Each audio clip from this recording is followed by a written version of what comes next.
স্কুলগুলোকে তো ব্রাত্যবাবু লাটে তুলে দিয়েছে। কয়েক হাজার স্কুল বন্ধ হয়ে গেছে। কয়েক হাজার স্কুলে এখনো 5 জন শিক্ষক 3 জন বাচ্চা। কেউ সরকারি স্কুলে পড়তে আসে না। লোকের বাড়িতে যারা কাজ করছে, খুব সামান্য রোজগার করছে, তারাও গ্রামে গঞ্জে গজি ব্যাঙের ছাতার মতো গজিয়ে ওঠা ইংলিশ মিডিয়াম স্কুলে নিজেদের বাচ্চাদেরকে পেট কেটে ভর্তি করছে, সেখানে পড়াচ্ছে।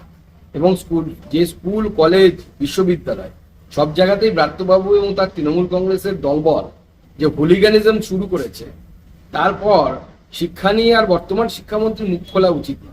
যত খুলবে তত দুর্গন্ধ বেরোবে। কিন্তু পার্শ্ব শিক্ষকদেরও একই অবস্থা, সংসার চালাতে পারছে না। ছেলে মেয়ে অসুস্থ হয়ে গেলে তাদের চিকিৎসা করতে পারছে না, পরিবারের চিকিৎসা করার পয়সা নেই। এই ভয়ঙ্কর পরিস্থিতি কেন হচ্ছে? কেন্দ্রীয় হারে কেন্দ্র যে পোর্শনটা পাঠায় আমাদের প্যারা টিচারদের, সেটা কেন রাজ্য সরকার দিয়ে দিচ্ছে না? অন্যান্য রাজ্যে প্যারা টিচার যারা, পার্শ্ব শিক্ষক যারা, তাদের মাইনে দেখুন, উড়িষ্যার মাইনে দেখুন, ঝাড়খণ্ডের মাইনে দেখুন, আর আমাদের এখানকার প্যারা টিচারদের, পার্শ্ব শিক্ষকদের মাইনে দেখুন। নিজেদের কেন্দ্রের সাথে ম্যাচিং গ্রান্ট দিয়ে তাদের মাইনে দেওয়ার কথা। আপনারা পারছেন না, ভালো কথা, কেন্দ্রের ভাগটা তো দিয়ে দিন, সেটাও দিচ্ছেন না।